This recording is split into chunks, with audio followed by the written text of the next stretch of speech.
Welcome to the Reducing Insurance Journal, Negotiating with Insurance Edition. This is a weekly e-journal brought directly to your inbox. To subscribe, visit ridjournal.com. In today's issue, we are going to explore the topic, Are Umbrella Network Strategies Useful? Are Umbrella Network Strategies Useful? You can also listen to us as a podcast on iTunes, Google Play, Amazon Music, or your favorite podcast tool. If you like video, subscribe to our YouTube channel, RID Journal. I am Naren Arulraja, your host for today's edition. Let's dive in. I have my dear friend and colleague, Ben Tuine, with me. Hey, Ben, how are you today? Naren, always great, always a pleasure. I'm doing very well. Thank you so much. Good to see your face again. Thank you, Ben. I enjoy our time together. Let's jump in. Are umbrella network strategies useful? Let's start by defining what is an umbrella network. Absolutely. So that's what I call them. I call them umbrella networks. And I guess when different associations give you the tag as an expert, to me, I officially call these companies umbrella networks, although they're known by other names. Network stacking companies, network leasing companies, rental networks. And essentially, the most common ones that you would find out there are going to be your Connection Dentals, your Zelis/Mavrist, your Dentamax, your Carringtons.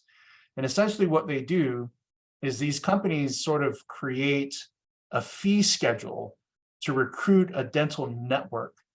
And then they sell that network to companies like MetLife, Aetna, Cigna, Blue Cross, in an effort to allow those companies to use the established network as if those are their own in-network providers. And an example of this is, let's say in Corpus Christi, Texas, Cigna doesn't have a lot of providers there. They struggle to sign up providers directly, but Dentamax has 90% of the providers that are in network with Dentamax. Cigna will contact Dentamax and say, hey, we've been struggling to recruit providers. Can we lease your network? And of course, it goes through that leasing arrangement and all that to where all the Dentamax providers are now also considered Cigna providers, right?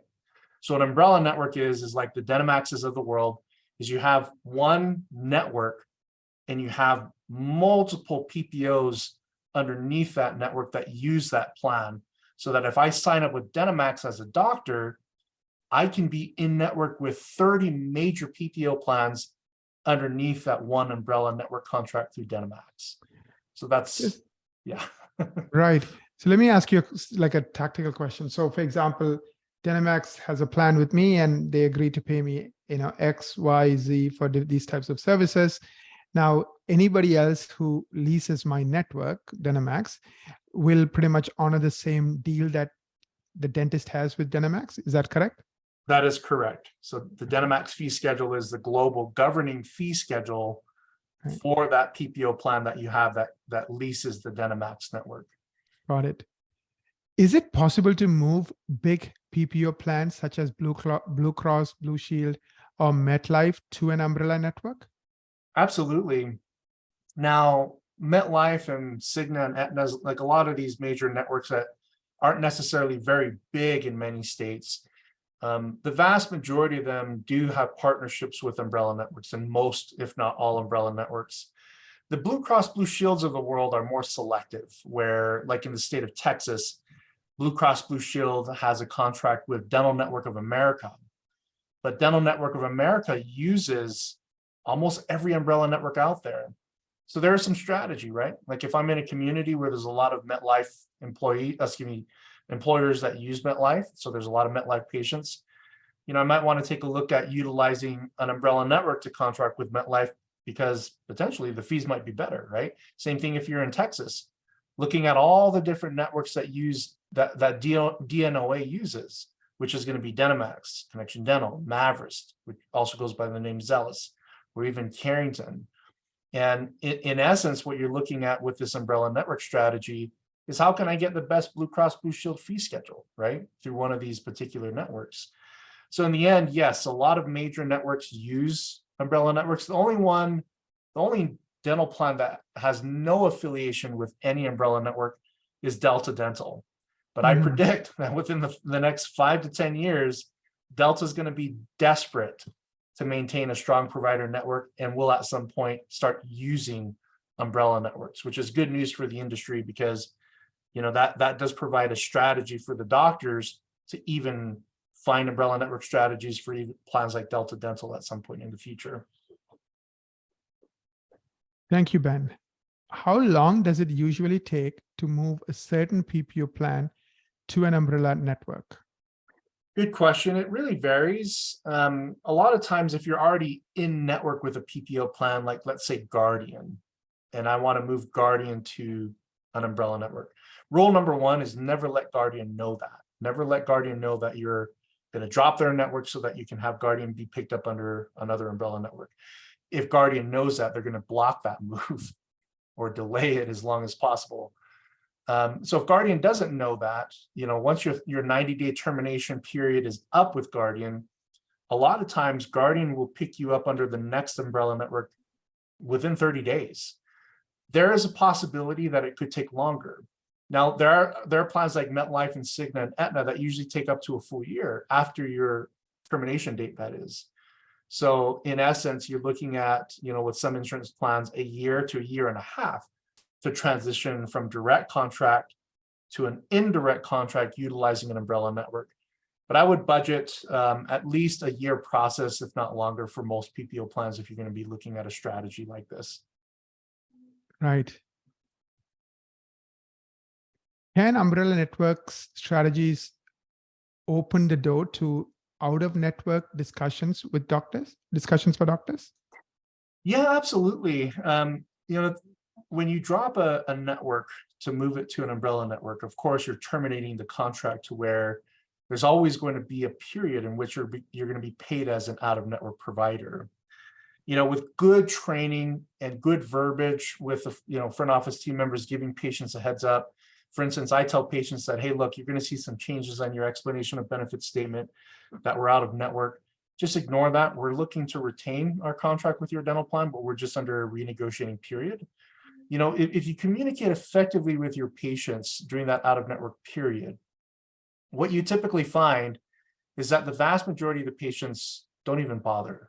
They'll just take your word for it, right? You're always going to have those few patients, and I would say maybe 5 to 10% of the patients that'll give you a hard time that you might even be at risk of losing. I wouldn't worry about that, simply because the upside that you get during the out-of-network period, and once you're fully structured under the umbrella network, it'll quickly absorb any patient attrition that you experience. That's the cost of doing business, right?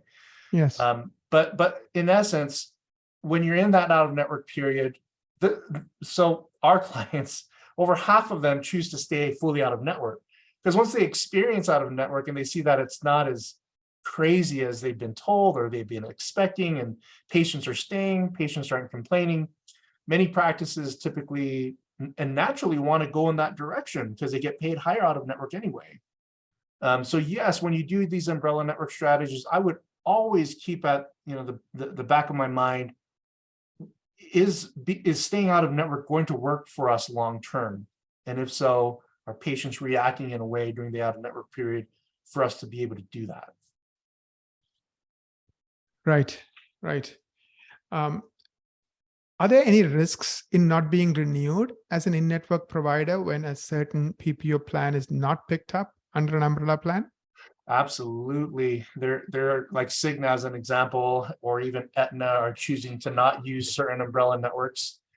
And that does provide some risk for practices that are 100% wanting to stay in network, right? Or have a renewed in-network agreement, or practices that are not really having success tolerating the out-of-network windows. Now, the out-of-network windows, the training that you can get, especially, we provide training and resources for our clients where we typically find during the out-of-network window, not a whole lot of risk, because there's significantly increased income during that period of time. As an example, on preventative, when you're in network, you're getting 50% or less of your office fees. If you're out of network or doing that out of network window, you're getting 80 to 100% of your office fees on preventative care. Most of the time, you're getting 100%. So you're doubling your hygiene income, right? So the question is financially, can we tolerate the out-of-network window if it's delayed, or for place in out-of-network status indefinitely, can we tolerate that? And 100% of the time, the answer is going to be yes. So be patient with it. If you end up finding out that you're not going to be renewed under the umbrella network, I recommend shifting gears to now embrace out-of-network with that plan. Sometimes doctors are forced to go out of network. The vast majority respond positively to out-of-network and look back and say, well, I wish I started this years and years and years ago. Thank you, Ben. Last question. How can doctors assess their own situation to find out what umbrella network strategies are available to them? Absolutely.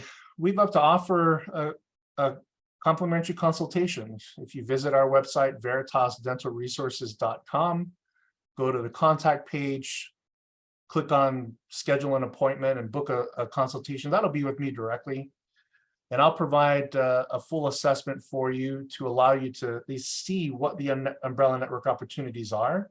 And I'll be forthright with you to let you know what the risks are as well, and whether that's something that you can tolerate in terms of any potential prolonged out-of-network statuses and all that.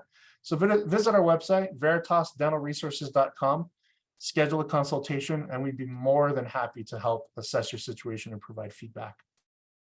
Thank you so much, Ben. I really learned a lot. I mean, like talking to you is like talking to an encyclopedia. There's so much information and so much knowledge.